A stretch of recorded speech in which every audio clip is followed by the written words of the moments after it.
Hello दोस्तों, एक बार फिर से स्वागत है आप सभी का आपके अपने यूट्यूब चैनल फाइन ट्रेड में। दोस्तों, बहुत से लोगों की बहुत टाइम से क्वायरी आ रही थी कि उन्हें ऑप्शन सेगमेंट में कैसे ट्रेड करते हैं जानना था। तो इसी के लिए हम ये नई सीरीज़ लेकर आए हैं, how to trade in option segment. तो दोस्तों, पहले हम ये जान लेते हैं कि ऑप्शंस होता क्या है। तो पहले मैं आपको ले चलता हूँ कि मार्केट एक्चुअली कितनी तरह की होती है। तो देखिए दोस्तों, मार्केट दो तरह की होती है। एक होती है कैश मार्केट, दूसरी होती है डेरिवेटिव मार्केट। तो दोनों में डिफरेंस क्या है? कैश मार्केट में हम जैसे बाहर जाके कोई भी सौदा खरीद रहे हैं तो हम उसको पूरा पैसा देकर खरीदते हैं। तो बेसिकली वो क्या है, उसे कहते हैं कैश मार्केट। जबकि डेरिवेटिव मार्केट में हमें सौदा डिस्काउंट पर मिलता है या कह लीजिए उधार पर मिल जाता है, और उसमें हम हमेशा बल्क में ही सौदा उठाते हैं। कैश मार्केट में हम फुटकर में भी सामान खरीद सकते हैं, एक शेयर दो शेयर, लेकिन डेरिवेटिव मार्केट में हमें सौदा बल्क में पूरी पूरी लॉट ही उठानी पड़ती है, हमें फुटकर में शेयर्स नहीं मिलते। कैश मार्केट में अगर हम ट्रेड कर रहे हैं तो उसमें हमें जो शेयर्स जो भी हमने लिए हैं उसको हम जब तक चाहें तब तक होल्ड करके रख सकते हैं। लेकिन डेरिवेटिव मार्केट में हम एक कॉन्ट्रैक्ट करते हैं, तो वो कॉन्ट्रैक्ट जब भी एक्सपायर होगा हमें वो सौदा काटना पड़ेगा। जैसे मान लीजिए हमने इस मंथ का कॉन्ट्रैक्ट लिया, तो इस मंथ का जो भी डेट होगी हमें उस दिन पर वो सौदा काटना ही पड़ेगा, हम उसे फर्दर होल्ड करके नहीं रख सकते। तीसरा, कैश मार्केट में हमें डिविडेंड मिलता है। हम अगर कैश सेगमेंट में कोई भी शेयर्स लेते हैं तो उसमें हमें डिविडेंड मिलता है, लेकिन डेरिवेटिव मार्केट्स में हमें कंपनी कोई भी डिविडेंड पे नहीं करती है। ठीक है, तो ये होता है डेरिवेटिव और कैश में डिफरेंस। इसे आप फर्दर पढ़ भी सकते हैं, मैंने आपको एक मोटा मोटा ओवरव्यू दे दिया है कि एक्चुअली में कैश और डेरिवेटिव क्या होता है। अब देखिए, डेरिवेटिव जो मार्केट है वो फर्दर टू सेगमेंट्स में बटा होता है, जिससे हम कहते हैं फ्यूचर और ऑप्शन। तो दोस्तों, हम फ्यूचर में देखेंगे, ऑप्शंस को हम अभी देख रहे हैं क्योंकि ये बेसिकली हमने ऑप्शन सेगमेंट पे ही ट्रेड करवाने के लिए ये हमने सीरीज़ शुरू की है। तो अभी हम ऑप्शन देखते हैं। तो ऑप्शन सेगमेंट क्या होता है दोस्तों? Option segment further two options में बटा होता है। एक होता है कॉल ऑप्शन, दूसरा होता है पुट ऑप्शन। तो कॉल ऑप्शन क्या होता है? जब हमें लगता है, मान लीजिए कोई स्टॉक 100 रुपये का है और हमें लग रहा है उस स्टॉक का प्राइस ऊपर जाएगा, 120 रुपीज़ उसका प्राइस हो जाएगा, उस केस में हम कॉल ऑप्शन बाई करते हैं। लेकिन अगर हमें लग रहा है कि 100 रुपये का स्टॉक का प्राइस 80 रुपये हो जाएगा, उस केस में हम पुट ऑप्शन बाय करते हैं। तो अगर हमें लग रहा है कि प्राइस ऊपर जा रहा है तो उसके लिए है कॉल ऑप्शन। अगर हमें लग रहा है स्टॉक का प्राइस नीचे गिरेगा तो उसके लिए है पुट ऑप्शन। अब कॉल और पुट को भी हम दो तरह से कर सकते हैं। कॉल ऑप्शन को बाय कर सकते हैं, कॉल ऑप्शन को सेल कर सकते हैं। सेम वही पुट में भी पुट ऑप्शन को बाय कर सकते हैं और पुट ऑप्शन को सेल कर सकते हैं। तो अगर हमें लग रहा है स्टॉक का प्राइस ऊपर जाएगा तो नॉर्मल केस में हम क्या करेंगे, कॉल ऑप्शन को बाय करेंगे। लेकिन अगर हम कॉल ऑप्शन को बाय नहीं करना चाह रहे तो हम क्या कर सकते हैं, हम पुट ऑप्शन को सेल भी कर सकते हैं। ठीक है, और सेम वही वाइस वर्सा हम पुट के लिए कर सकते हैं। अगर हमें लग रहा है स्टॉक का प्राइस नीचे जाएगा तो हम पुट ऑप्शन बाय कर सकते हैं। अगर हम पुट ऑप्शन बाय नहीं करना चाह रहे हैं तो हम क्या कर सकते हैं, कॉल ऑप्शन को सेल कर सकते हैं।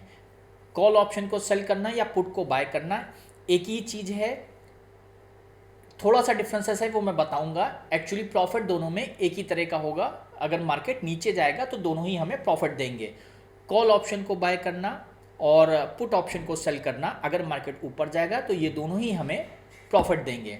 तो कॉल ऑप्शन को जो बाय करते हैं उन्हें कहते हैं कॉल बायर्स, पुट ऑप्शन को जो बाय करते हैं वो कहलाते हैं पुट बायर्स। कॉल ऑप्शन को जो सेल करते हैं वो कहलाते हैं कॉल सेलर्स या कॉल राइटर्स।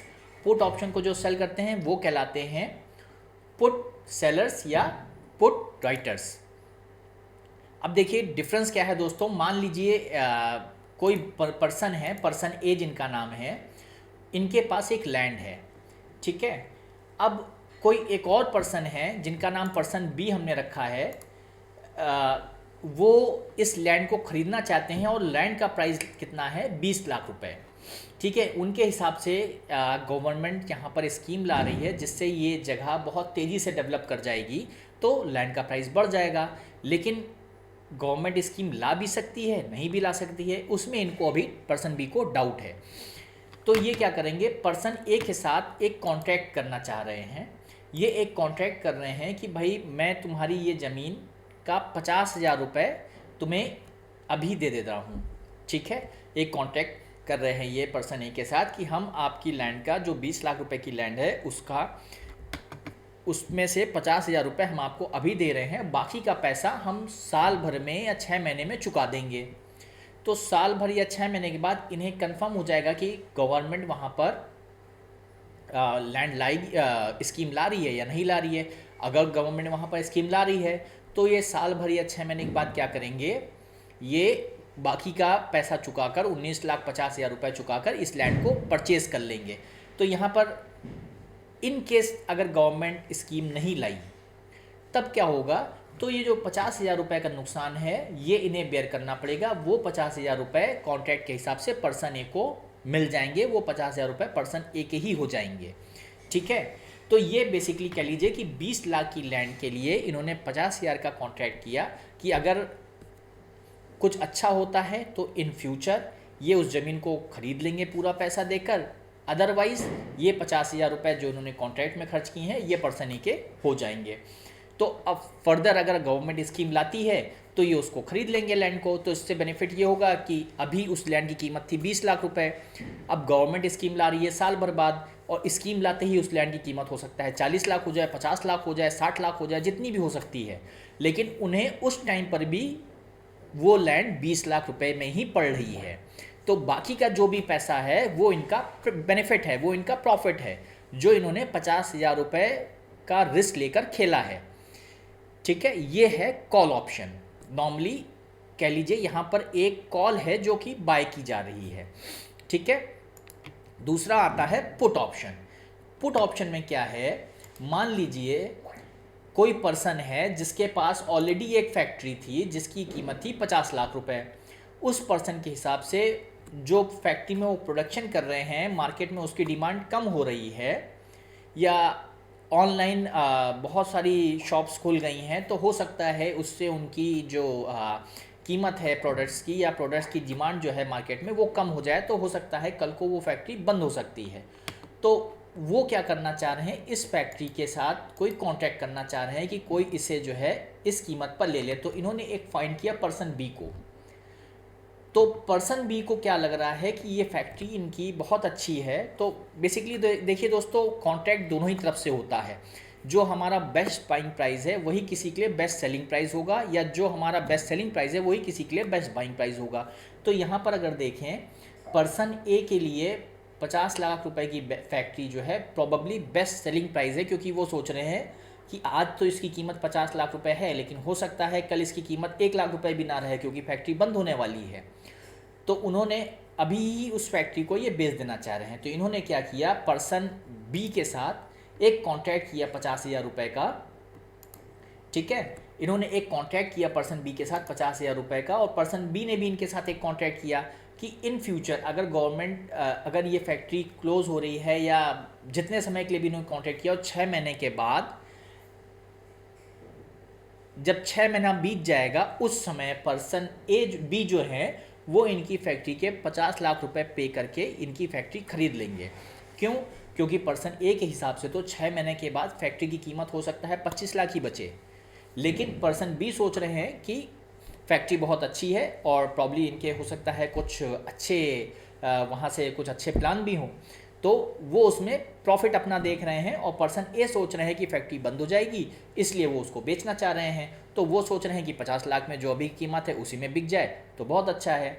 तो उन्होंने 50,000 रुपये का कॉन्ट्रैक्ट कर लिया कि 3 महीने के बाद पर्सन बी जो है उस फैक्ट्री को खरीद लेंगे, या पर्सन ए जो है उस फैक्ट्री को 3 महीने के बाद 50 लाख रुपए में पर्सन बी को बेच देंगे। तो इसे कहते हैं पुट ऑप्शन। जहाँ पर लग रहा है कि प्राइस हमें नीचे जाएगा, वहाँ पर हम जो है एक पुट ऑप्शन जनरेट कर रहे हैं, पुट ऑप्शन को बाय कर रहे हैं। तो बेसिकली ये था कॉल ऑप्शन और पुट ऑप्शन। होप आपको ये समझ में आ गया होगा। तो जब हमें लग रहा है प्राइस ऊपर जाएगा तो वो एक कॉल ऑप्शन है, जब हमें लग रहा है स्टॉक का प्राइस नीचे आएगा तो वो एक पुट ऑप्शन है। अगर हमें लग रहा है कि स्टॉक का प्राइस ऊपर जाएगा तो हम कॉल ऑप्शन बाय कर लेंगे या फिर पुट ऑप्शन सेल कर देंगे। और अगर हमें लग रहा है कि स्टॉक का प्राइस नीचे जाएगा या गिर जाएगा तो हम पुट ऑप्शन बाय कर लेंगे या कॉल ऑप्शन को सेल कर देंगे। ठीक है, ये सिंपल सा एक ओवरव्यू था कॉल और पुट में काम करने का। बाकी आप हमारी इस सीरीज़ को फॉलो करिए, इसमें हम आपको कैसे इसमें ट्रेड किया जाएगा वो भी आगे बताएंगे। ठीक है, अभी के लिए thank you so much and good night.